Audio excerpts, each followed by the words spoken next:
जैसा कि आप जान रहे हैं कि 26 मई के दिन फुल मून की घटना होने वाली है और इस बार के फुल मून को सुपर मून कहा जा रहा है। तो आप लोग के मन में क्यूरियोसिटी होगी कि आखिर इस फुल मून को सुपर मून क्यों कहा जा रहा है। सिर्फ यही नहीं, कई ऐसे नाम फुल मून को दिए गए हैं जिसके विषय में आज मैं आपसे बात करने वाला हूं और ये काफ़ी क्यूरियस टॉपिक है। इसे आपको जानना चाहिए क्योंकि पेपर में या खबरों में जब भी आप पढ़ेंगे तो आपको इस तरह के नाम मिलते हैं और तब आपका ये क्यूरियोसिटी बढ़ जाता है कि आखिर इसे इस तरीके के नाम से क्यों बुलाया जा रहा है। तो आज के इस वीडियो में हम लोग इसी के विषय में बात करेंगे, जहां पर हम जानेंगे कि आखिर फुल मून के ये जो प्रकार हैं या ये कहिए कि फुल मून के ये जो नाम है वो क्यों दिए गए हैं। तो फिर नमस्कार दोस्तों, मैं सुधांशु और आप देख रहे हैं बेसिक्स की पाठशाला।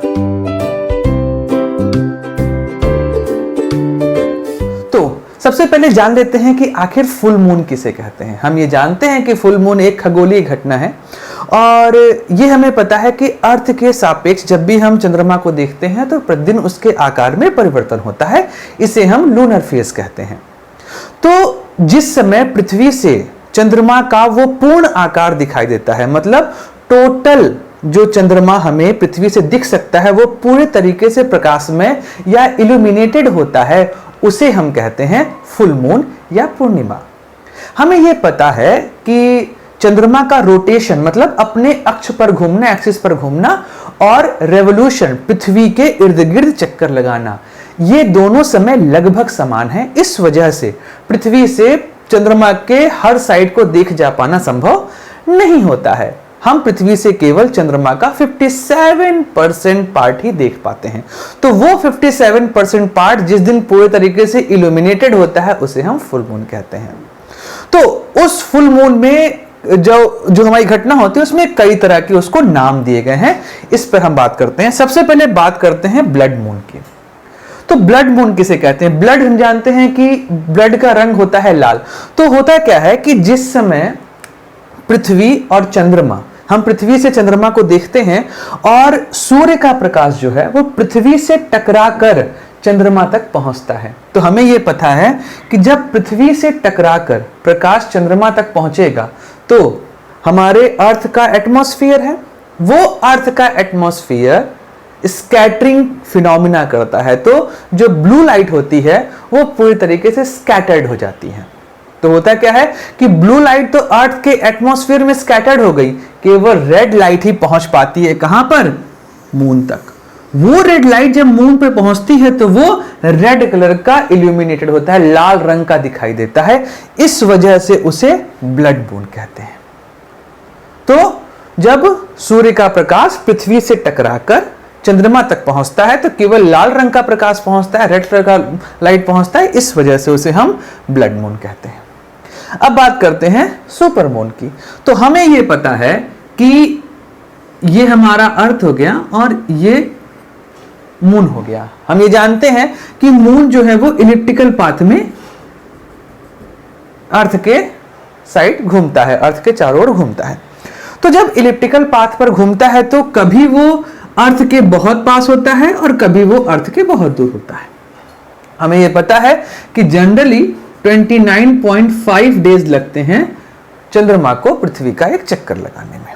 तो यहां पर क्या होता है, जब चंद्रमा पृथ्वी के पास होता है मतलब जो डिस्टेंस है वो दोनों की कम हो जाती है। सामान्यतः जो एवरेज डिस्टेंस है वो 3,84,000 किलोमीटर है अर्थ और मून के बीच में।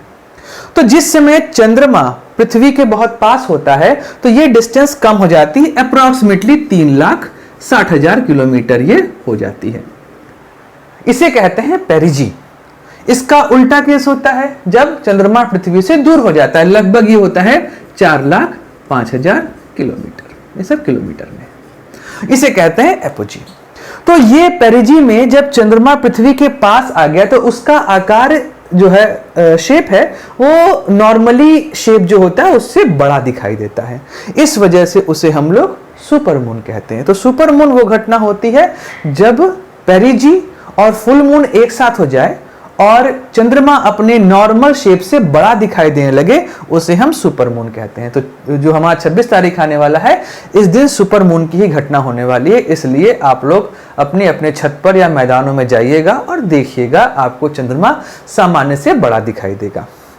अब बात करते हैं ब्लू मून की, कि ब्लू मून आखिर किसे कहते हैं। पहली चीज तो ये बता दो कि चंद्रमा नीला नहीं दिखाई देता उस दिन।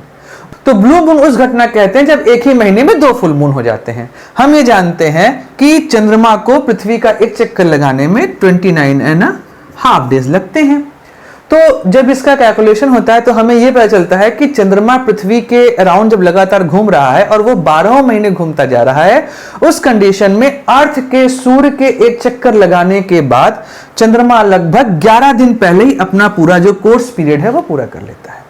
तो इस तरीके से हर 2.5 साल पर एक ऐसा महीना आता है जब एक ही महीने में 2 फुल मून पड़ जाते हैं, तो उस घटना को हम कहते हैं ब्लू मून। तो ब्लू मून वो घटना है जब एक ही महीने में 2 फुल मून होते हैं। सामान्यतः ये 2.5 साल पे हमको देखने को मिलता है। तो ये ब्लू मून हुआ। अब आते हैं हार्वेस्ट मून। वो सितंबर का जो महीना होता है, उस महीने में हार्वेस्टिंग का काम होता है बहुत ज्यादा, और हार्वेस्टिंग के काम की वजह से उस दौरान क्या होता था, ये बात है आज से लगभग 200 साल पहले की। उस समय क्या होता था, इलेक्ट्रिसिटी तो थी नहीं, तो हार्वेस्टिंग कैसे की जाए, तो सब इंतजार करते थे फार्मर कि फुल मून हो तो उस दिन ज्यादा हमें लाइट देखने को मिलेगी, पूरे रात लाइटिंग रहेगी, चंद्रमा की वजह से प्रकाश रहेगा, इस वजह से हार्वेस्टिंग करना आसान हो जाएगा। तो इसलिए सितंबर महीने में होने वाला फुल मून हार्वेस्ट मून कहलाता है, क्योंकि पूरे रात ज्यादा रोशनी रहती है और किसान जो है वो अपने फसल को ज्यादा रात तक काट सकते थे। इस वजह से उस समय को हार्वेस्ट मून कहा जाता है। इसे कॉर्न मून या बार्ली मून भी कहते हैं, क्योंकि कॉर्न की फसल या बार्ली की फसल उस समय काटी जाती थी, इस वजह से उसे कॉर्न मून या हार्वेस्ट मून भी कहते हैं, सॉरी आपका बार्ली मून भी कहते हैं।